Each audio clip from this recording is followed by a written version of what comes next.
Aujourd'hui, je vais vous parler de l'un des grands miracles du Coran. C'est la voûte protégée du monde. Dans le Coran, Dieu attire notre attention sur un attribut très important du ciel. Nous avons fait du ciel une voûte protégée et pourtant, il se détourne de nos signes. Cet attribut du ciel a été prouvé par les recherches scientifiques effectuées au XXe siècle.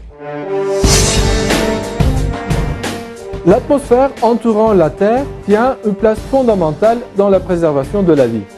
Tout en détruisant de nombreuses météores, grandes et petites, lorsqu'elles s'approchent de la Terre, elle les empêche d'y tomber et de nuire à de nombreux êtres vivants.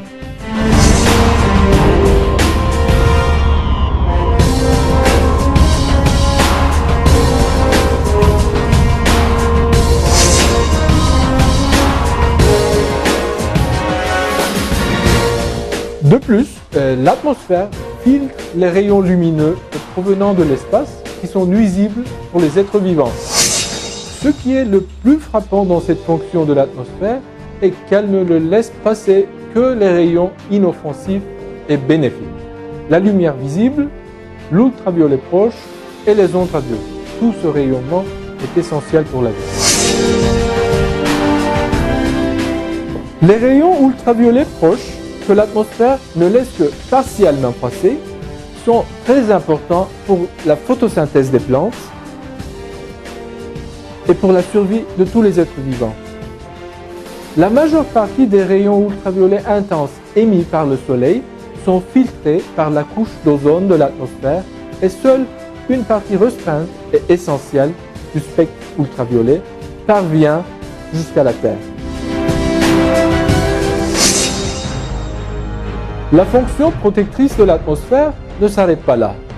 Elle protège aussi la Terre du froid glacial de l'espace, dont la température est d'environ moins 270 degrés Celsius. Outre l'atmosphère, il faut aussi parler de la ceinture de Van Allen.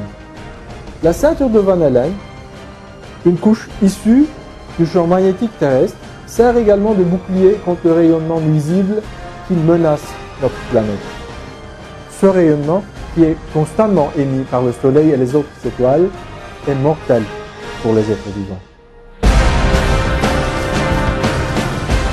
Si la ceinture de Van Allen n'existait pas, les énormes éruptions d'énergie, appelées éruptions solaires, que connaît fréquemment le Soleil, détruiraient toute vie sur Terre. Voilà comment Dr. Huros explique l'importance des ceintures de Van Allen pour notre survie. La Terre est la plus dense des planètes du système solaire. Ce grand noyau composé de nickel et de fer exerce un grand champ magnétique. Ce champ magnétique forme la couche protectrice de radiation de Van Allen. Cette couche protège la Terre contre des bombardements de radiation. Sans cette couche, il n'y aurait pas de vie sur Terre. La seule autre planète qui possède un champ magnétique et qui est formé de zones rocheuses est Mercure. Mais l'intensité de ce champ magnétique est 100 fois moins importante que celle de la Terre. La couche protectrice de radiation de Van Allen est particulière à la Terre. On a calculé que l'énergie transmise lors d'une seule de ces éruptions équivalait à 100 milliards de bombes atomiques, dont une seule est équivalente à la bombe lancée sur Hiroshima à la fin de la Seconde Guerre mondiale. 58 heures après une éruption, on a noté que les aiguilles magnétiques des boussoles effectuaient des mouvements inhabituels et à 250 km au-dessus de l'atmosphère terrestre, la température s'est brusquement élevée à 2500 degrés Celsius. Bref, c'est un système parfait qui fonctionne au-dessus de la Terre. Il enveloppe notre monde et le protège des menaces extérieures. Et il y a bien des siècles, le Coran nous informait déjà que l'atmosphère du monde fonctionne comme un bouclier protecteur.